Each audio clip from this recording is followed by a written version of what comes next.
What is going on today, guys? AU here, and today we're back with another team breakdown. Now, yesterday I put up a draft analysis for a draft league that I just started. It's actually a showdown draft league, so I will be able to upload those videos to the channel.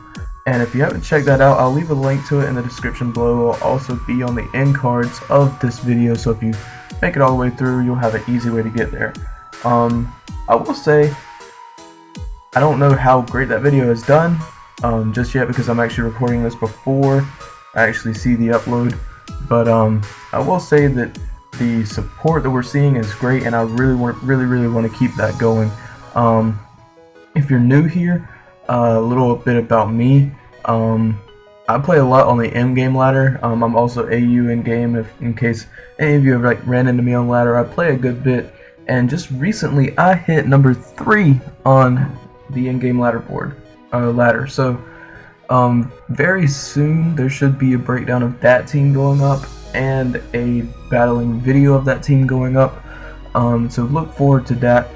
Also, if you haven't followed me on Twitter, there's a link to that in the description.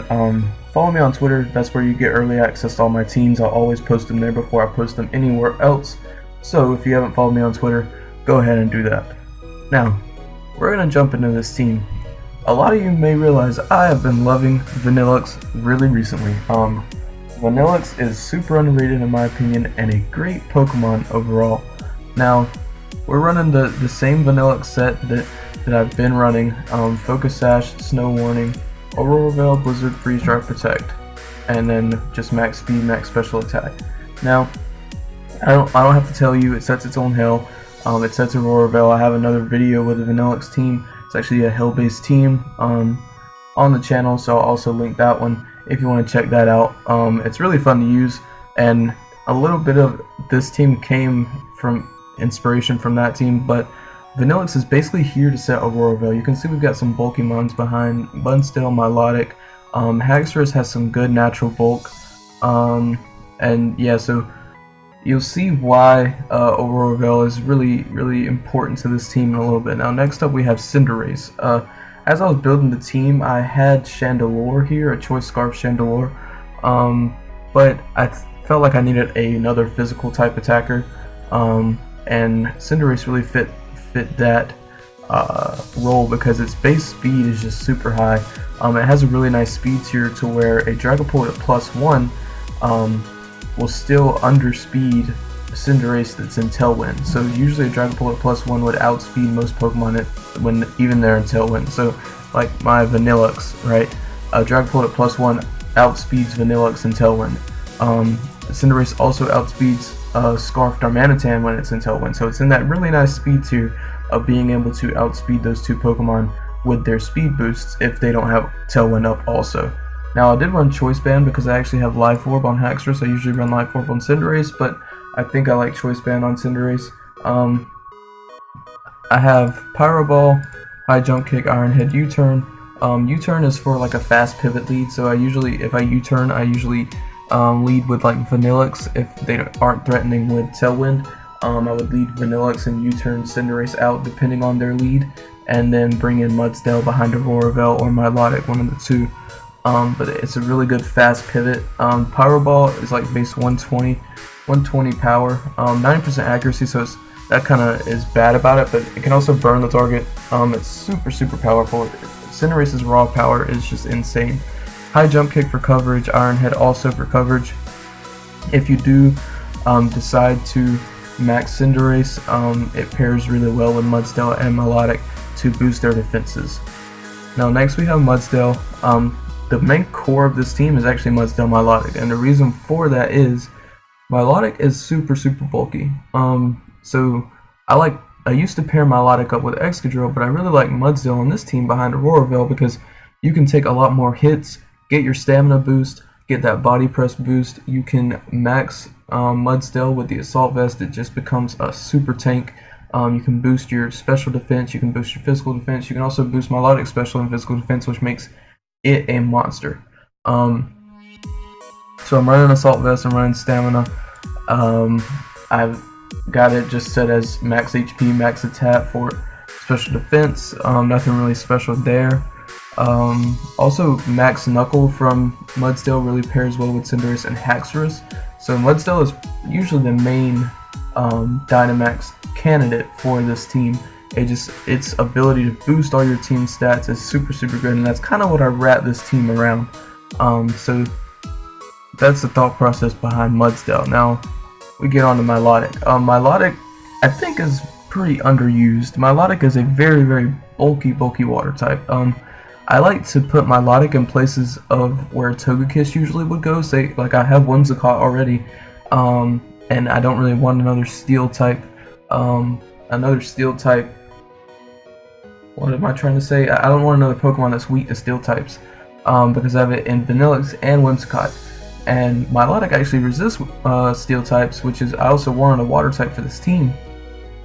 And it can counteract things like Intimidate, because Intimidate can hurt this team. It can counteract Snarl from Arcanine, because a lot of times they'll want to Snarl Vanillix, or they'll want to Snarl Whimsicott to lower their special attack. So you can switch in MILOTIC and actually get a +1 from those Snarls because of competitive.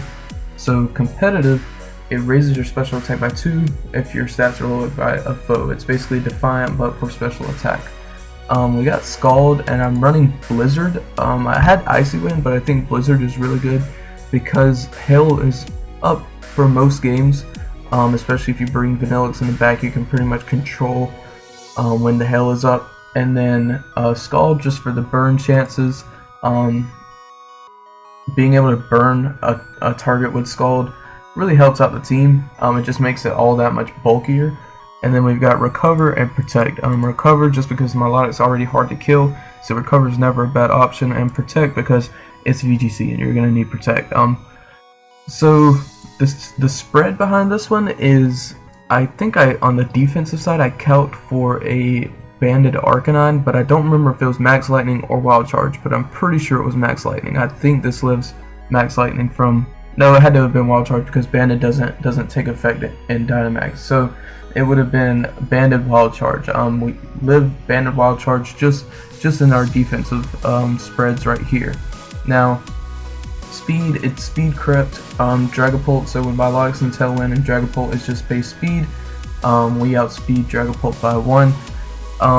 This calc was for Rhyperior. I think this does about 80% to Dynamax Rhyperior, if I remember correctly. It's been a while since I made the spread, so I might update it before the battle video and then send out an updated EV spread with the updated Pokepaste for the team. But for right now, I'm pretty sure I remembered that Okoing a regular Rhyperior, and then the rest I just put into special defense. So it's a pretty bulky set. It's also pretty offensive, especially with the competitive boost if you can get them. So MILOTIC is really good, and I think that it's super underrated. I really like MILOTIC as a Pokemon, and I think it can put out some really good results. Actually, I think in Dallas, one of the top 2 teams was running MILOTIC, which I think was really cool. So here we have my Expert Belt Whimsicott, Prankster, Tailwind, Protect, Energy Ball, Moonblast. You've seen this set before, just there to set Tailwind, and you can even bring it in the back as a sweeper to sweep the rest of the team because its base speed is so high, and with Expert Belt you do a ton of damage. So it's there for Tailwind support, for Fairy type coverage, and for Grass type coverage. So we actually have a Grass, Water, Fire core in this team, and we have a little Fairy Dragon. We don't really have a Steel type, but we do have Steel type moves. So we have a Fairy Dragon core starting. And then the last one is Haxorus. I've been really interested in Mold Breaker Haxorus, and it's insanely strong. Its attack stat, its base attack stat is 147. That does a ton of damage, and Poison Jab on Mimikyu actually gives this team a pretty hard time just because of the disguise and being able to Will-O-Wisp things. Poison Jab, obviously with Oko that, we've got First Impression for like a priority attack on switch in, just to get like a Sash Mon or a low HP Mon. And then we got Dragon Claw for a stab dragon type move, and then Protect, like I said, because it's VGC, we're actually running Life Orb so that we can run Protect, but this Mon is so strong. And for its EVs, I actually Speed Crept Oh, these EVs aren't right. This is supposed to be 162. And then I just put 4 in these two. So I went with 162 because that is 1 faster than Arcanine. So we can actually get some hits off on Arcanine at their max speed before they get hits off on us or before they're able to Will-O-Wisp us. And the reason you saw me just put that in defense and special defense instead of just putting the rest in HP is because this way I get 2 stats instead of just 1 more. So I get 2 extra stats for the 1 that I took away. So it's a pretty optimal spread as far as an offensive spread for an offensive Pokemon. And like I said, with this team, it's super strong. So a lot of leads I usually lead would be Whimsicott, Cinderace, Whimsicott, Vanilluxe, Whimsicott, Haxorus. Those are the 3 offensive leads that I lead. Set up Tailwind, do a lot of early damage. With the Whimsicott Vanilluxe lead, you do a lot of early damage and try to get that Aurora Veil set up, because usually in the back you'll have Mudsdale and Milotic, or Mudsdale Haxorus or something like that. You want to get that Aurora Veil set up also. So those are the 3 offensive leads I go for. Defensive leads I go for would be Vanilluxe, Mudsdale, Vanilluxe, Milotic, Mudsdale, Milotic. Those 3 leads are really good defensive leads, like defensive options if you kind of want to stall out the early game and then sweep in the end after you've dealt a lot of chip damage with your bulky Pokemon. Then those are the leads I would really recommend. I lost my train of thought. Oh, Trick Room teams. A lot of people always ask me how I counter Trick Room, because I don't, if you look at this team, I don't have like a taunt Pokemon, I don't have an imprison Pokemon, I don't really have anything to hard counter Trick Room. My counter to Trick Room is actually Protect. Having Protect on a lot of Pokemon really helps counter Trick Room. Also, having bulky Pokemon just like Mudsdale and Milotic help counter Trick Room, because you can stall out those Trick Room turns. So I always say the art of stalling out a Trick Room will help you beat almost any Trick Room team. You learn how to stall out one Trick Room team, and then you know how to stall out every single other Trick Room team. So that's usually my approach to Trick Room. I know a lot of people like having that hard counter to Trick Room, but this team just doesn't have it, and a lot of my teams won't have it.